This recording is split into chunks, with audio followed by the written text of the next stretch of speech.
Hello and welcome to the Museum of the Tin Elephant, where we'll be trying to make this fairy door. This is the cheapest thing you'll ever make, pretty much. It involves no expensive materials, and everything can be done on the kitchen table as long as your kitchen table is protected. So while I get the paper flat, I'll take you through the process.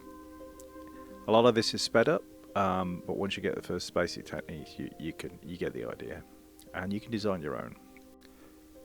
So here we have reverse image, because I flipped the image of some cardboard boxes and a pizza box and some cornflakes and some glue and a few sticks and a pair of scissors, which is pretty much all I'm going to use.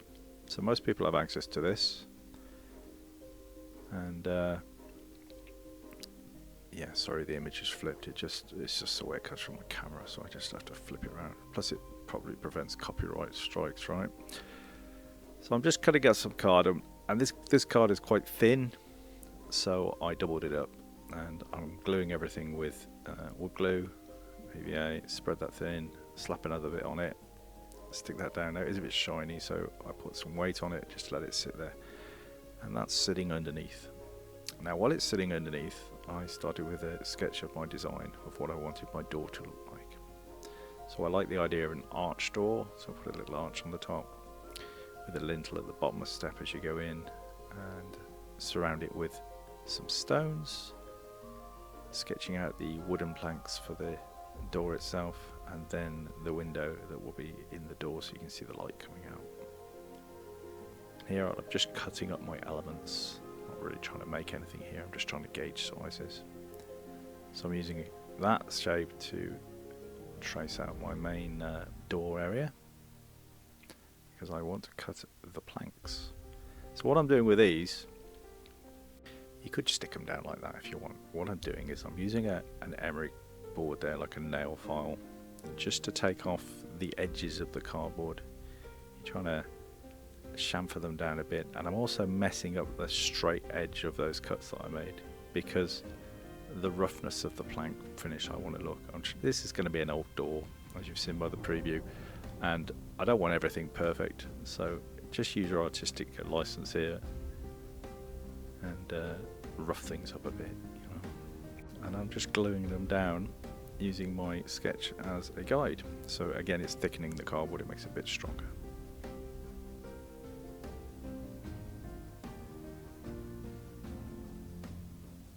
So it's a rinse and repeat, really. Cut to length, mark the area I need to cut out, and then glue it down, smear a glue.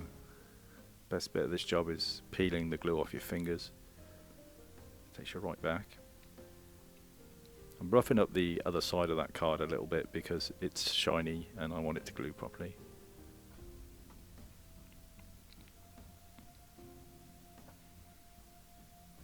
So now I'm protecting my desk a bit, and I'm cutting out the window.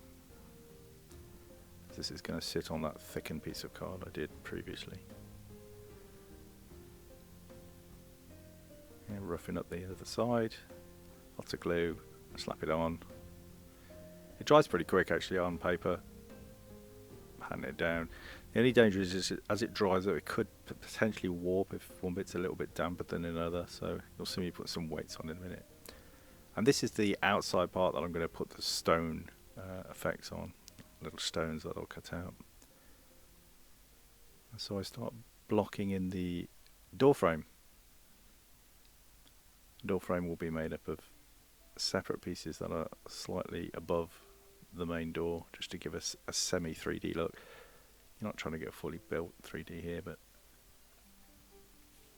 just laying stuff out.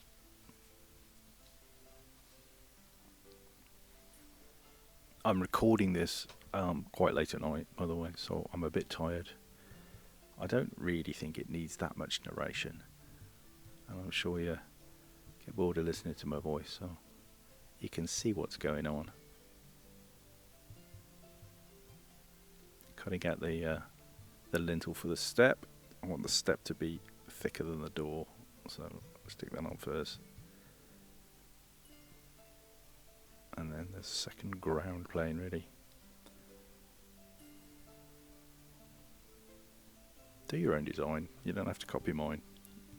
Have a look online, Google fairy doors, you'll see lots of them. In the woods near me you can go out and see where people have put them in the trees where the fairies live, and I really like that. This is not suitable for outside, this is designed specifically to go into a bedroom so the fairies can come out, because they can't get through from the other side unless they've got a door. Think about it. Once they've got a door, they can come through and they can sprinkle magic dust everywhere. You can hear them giggling if you listen carefully.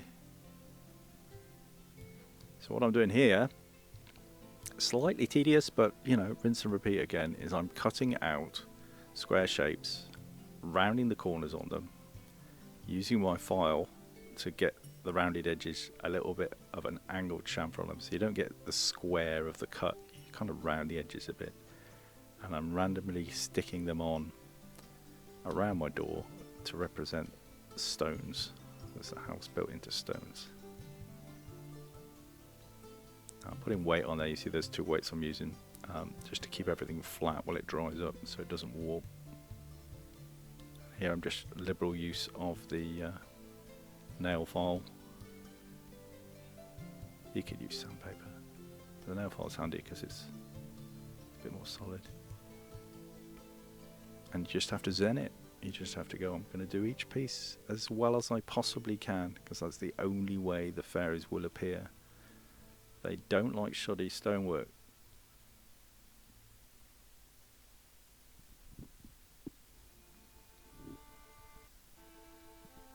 So yeah, cut it out, file all the way around it, glue it down. You get the idea.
So, yeah, the local woods, they're really good for fairies.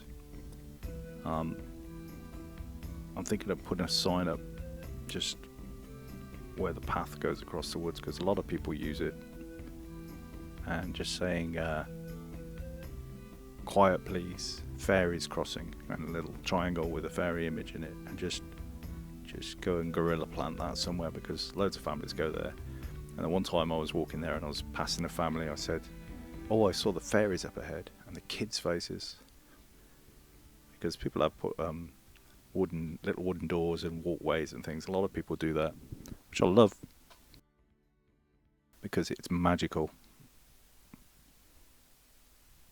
And the woods the other day when I went into them, there was a fog, a winter fog, as the sun steamed off the moisture of the vegetation, and the sun coming through the trees was just amazing. In fact, I'll put a picture in so you can see it. Was just really, really special. The way the weather changed it and the sun came through. So I've just about finished the stones using my hardly used cutting mat, because I mostly cut on cardboard, cutting out some thin strips, and I'm going to use these strips to build up again.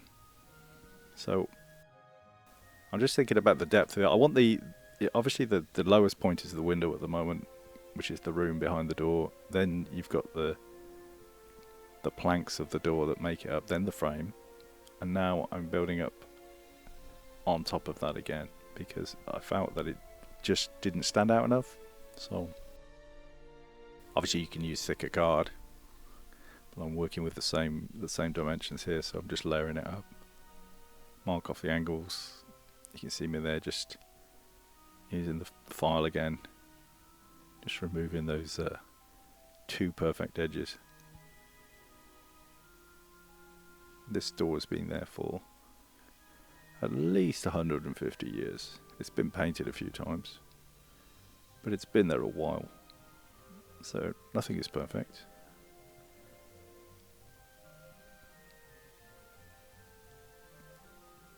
So just building up the frame there, and that puts the frame above the stone as well, which I like. So you've got the stones are set back slightly, and I'm just putting in there a little cross window into the middle, so thin strips there just to represent the small window panes, because glass was hard to produce in large sheets, so I made small windows. And here what I do is I'm thinking about decorations for the door itself. So you've got to put hinges on your door and a lock on the door. But before I do that, I'm using a blunt.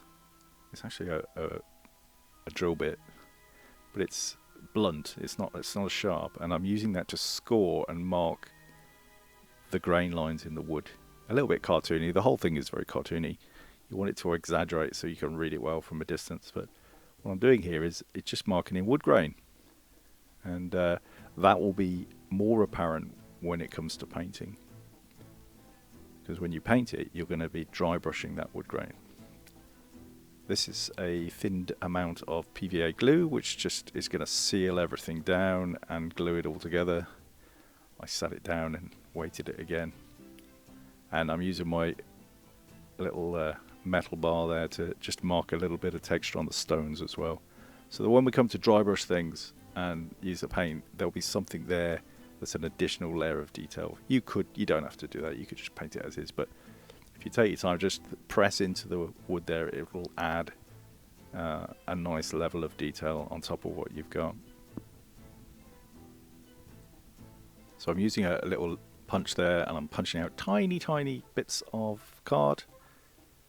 A hole punch will do the same job, but this is actually smaller than that, and I'm going to use them as parts of my reinforcements for the door. So the door's held together with hinges. What's weird here is it's backwards because of the flipped image. I'll flip it back. Ignore the fact that it's backwards. Before I produce this video onto YouTube, I will flip it the right way. So that makes no sense about everything being reversed. I'll fix it. It's late. I'm tired. I've also been very, very busy, and I appreciate that my channel has no videos on it really, apart from the Jack Bowie ones. I'll keep adding to them. I don't know. I'll keep going, you know. You can see the video was dedicated to Sarah Rose. Who knows who she is? And this was made with much love for her. But I thought it would be nice just to show how easy it is to do for people out there that want to make their own fairy doors, because there's not enough fairy doors left. The magic is diminishing into the background, and we need more fairy doors. Sealing all that down again with a thin down amount of PVA, just to tie everything together, dries up. And then I'm just going to base coat it. So into that cup was a little bit of PVA and some black acrylic. So even the paint itself will help glue everything together. And this is going to be my base coat. Now I'm using black because I'm going to use that black as part of the paint finish. You can see it's thinned down, so I'm just banging it on. Don't forget the back, because even though you won't see it, it's just, you know, don't forget the back.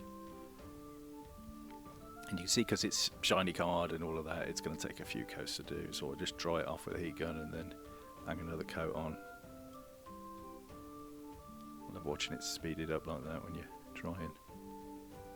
And that is it pretty much ready to, once that's dried up, it's going to be ready to paint. The black will affect your paint because it will make everything darker, but we'll work with that. You could paint it white, everything will be bright, but using black first is quite handy because I'm going to use it as part of the paint finish, because the black will stay in all the recesses of the piece. So this is it when it's dried. It's got a removable part, I noticed, because my gluing sucks. So I fixed that. And for some reason, put it in the wrong angle, put it in the right angle, and get it done. So all the paints I'm using are acrylics. System 3, you can see there, acrylics are cheap. When you put them on the black, they're going to be really dark to start with. Okay, I'm just putting, basically I go with paint that's a base coat, then a medium dry brush, then a highlight dry brush. And we'll talk about dry brushing, but it's literally using a dry brush effectively. So choose your colour for your door, and then banging away with the base coat. You can see it's very dark, and paint, when it dries always dries darker than you've mixed it, so keep that in mind. It's going to dry a few shades darker.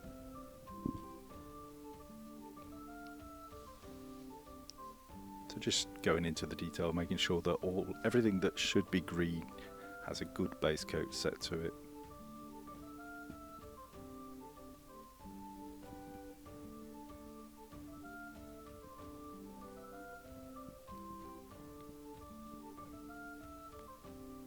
And what I do now is I start mixing up a colour for the wood frame. Something woody. I won't lie. It's a colour for the stones. Okay, that's not the wood frame. That's the stones. So that's a base coat for my stones. Now, do note that I'm not trying to paint that into the gaps between the stones. This is where my black is handy. The black will give it depth. This is only a first coat, but I'm not trying to paint those gaps. If it goes in the gaps, I don't mind, but I'm basically trying to paint the whole flat of the stone. And hang on, this again is a first coat, so you'll see when I go over with subsequent coats and dry brushes, it'll highlight more and more. And notice there how much darker it's got now it's dried up. Okay, this is the frame coat. So I'm putting base coats down. Yeah, this is not my finished coat, this is just a base coat. You can stop at base coats. But why would you want to when you know you can do better and push your own creative powers? Because it's all about improving. It's not about being as good as anyone else. It's about enjoying yourself and having fun and making fairy doors, because they're really important, especially in today's society. There is little magic pushed to the edges of our world, and we need to encourage it. So, yeah, base coat in a wood colour, and this is going to be old wood, so I'm not painting it really, really deep. And you'll notice that I'm mixing up a lighter tone. This is my next coat, my highlighting coat for the stones. And if you notice, when I mix it up and put it on my brush, the next thing I do is wipe most of the paint off with the blue tissue. You'll notice it again when I go through to the next one. This is a dry brush technique. You don't want much paint on your brush. You want a lot of paint not on your brush. And you'll see me wiping it on the cardboard before I use it most of the time. And randomly going around trying to break up patterns here. Stone is generally the colour of the earth and the ground that you've got around you, so it can be anywhere from grey to red to black, depending, but I'm going with generic stone there. And here I'm highlighting the edges and the panels. So mix a bit, trying to pick out that edge, not worrying about the studs yet.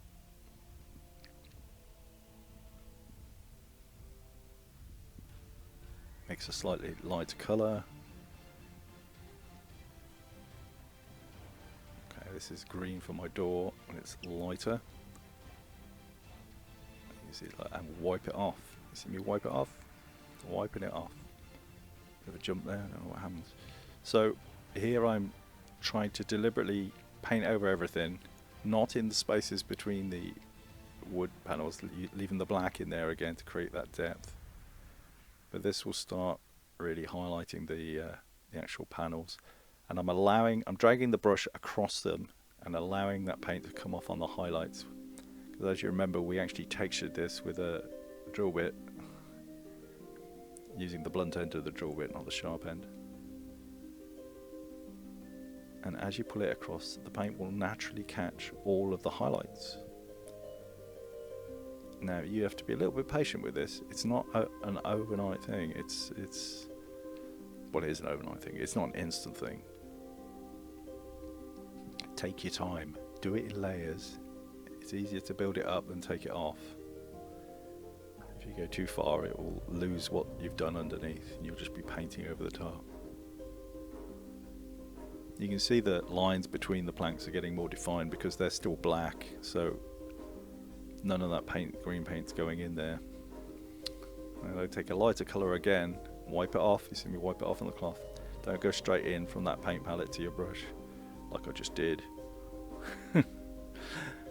But yeah, trying to work over it and allowing the paint to pick up on the areas it needs to be.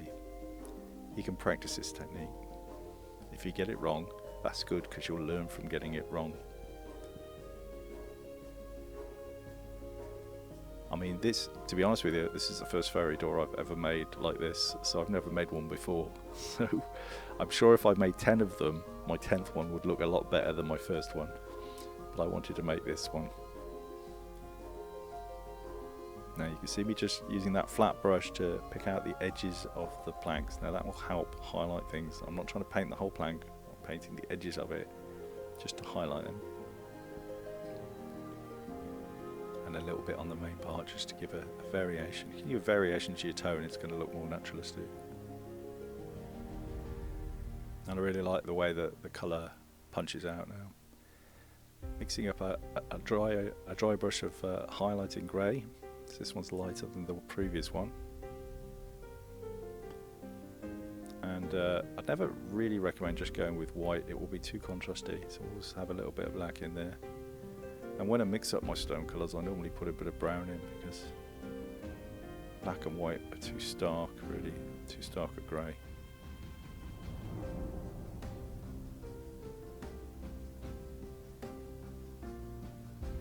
Just working over the lintel. Now, getting fancy, because I just splattered some mud on the bottom of the steps. So I mixed up some mud colours there, and I just dabbed them off with the cloth. And that, I just wanted to represent like where people had walked in and out, carried mud with them. And the bottom of the door there, I've highlighted with a lighter tone, because where rain hits the floor, it bounces up off the floor and carries dirt with it. So the bottom bit of the door would be more rotten and more worn.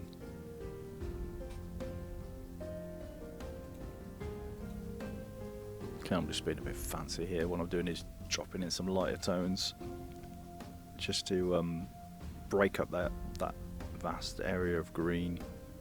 This is a thin moss wash that I'm putting in, because I wanted, obviously there's water gathers between the stones and makes them mossy, so it's like an olive or an avocado colour. And I'm painting it in, and that is going between the rocks because it's watered down as well, and then dabbing it off. So you got to think where water would run and where it would collect, and moss would build up in those areas. And this is the only bit of non-acrylic I'm using. This is actually a alcohol-based silver. I mixed it with a little bit of black for my base coat. So again, you're going through the stages: base coating, highlight 1, highlight 2. And just picking out the detail that I put in with those cutouts. So picking out my hinges and my lock. Previously on the lock I thought about using a door handle, but I changed my mind and used a different one at the end. And here you can really see where that black helps, because I'm just wiping it in that dry brush, and you can see the black rings around the bolts.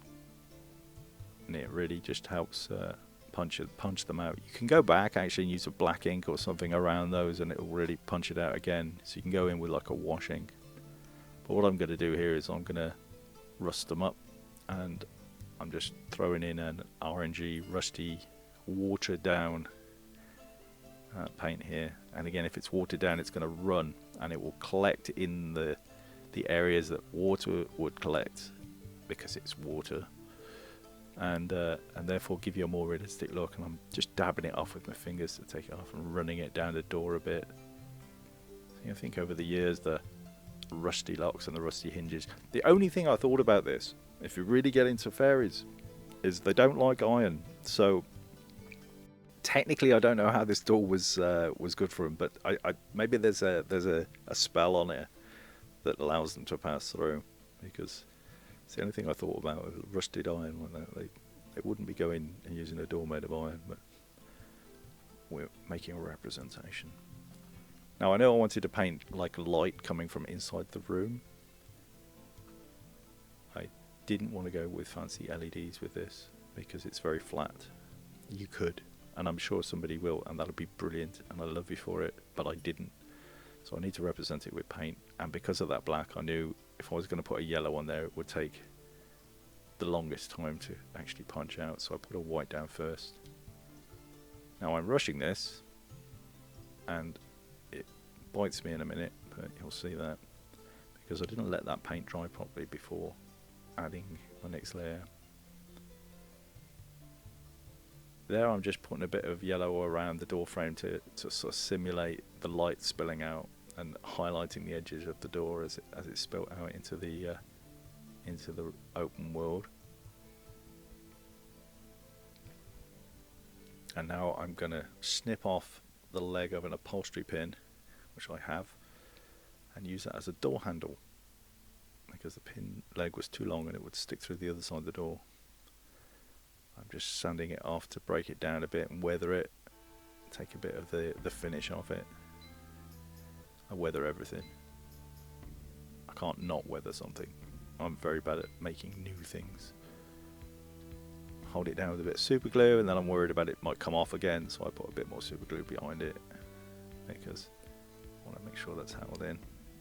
And that's pretty much it. I mean, it's there and finished, and then I'm thinking about the different reflectivity that materials have. So stones would have a different reflective index to the wood. Wood is a lot duller, so I'm going in with a semi-gloss paint. Sorry, not a paint, a varnish. There, it's a semi-gloss varnish, and I'm just doing the stones with it so that they have a different reflection to the door itself. And I was thinking, because there's a window there, I'd have a reflective window. This is where it bit me. You can see it's actually taking the yellow paint off when I went in with that, even though it's water based. Flip the camera for dramatic effect. And so what I did was I said, well, that's not working, right, because it's taking my paint off. So I put my paint back in, and then I thought, well, what if I cut a piece of plastic or something and stuck it in where the window is, and that would, like, plastic would simulate the glass and be very, very highly reflective and glossy, and that would work. You could put a gloss paint in. I learned my lesson at dry but paint here. And again, I'm putting a slightly lighter in the center of that, just to sort of create a blooming light effect.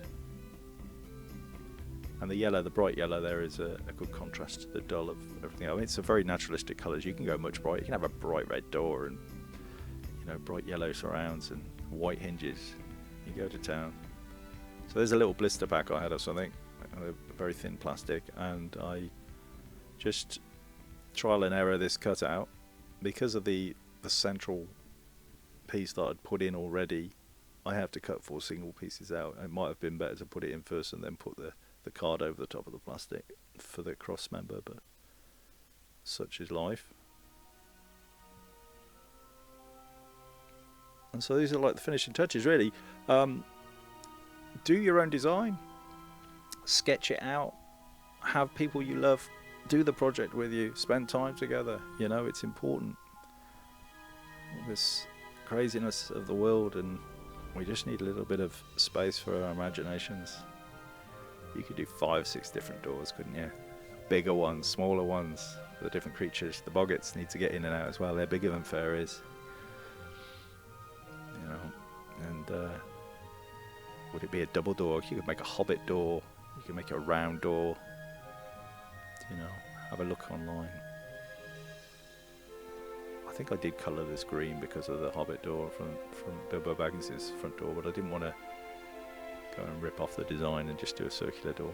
It's a more traditional one, this. So yeah, I'll eventually get all these bits of plastic stuck in. Can't remember I stuck them down. Maybe a little bit of super glue on the edges.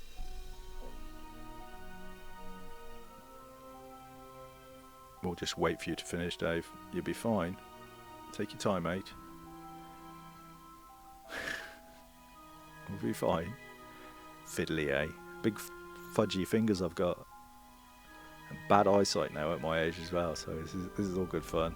I have to wear my glasses, otherwise I can't do anything. Alright, so there you go. That's pretty much it done and finished. I'll just slap a bit of clean paper down so you can see it. And there is your fairy door. I hope you enjoyed that. And look, thanks for watching. I really appreciate it. And those people out there holding the magic in their hearts, keep going. Thanks again, and we'll hopefully see you soon. Take care.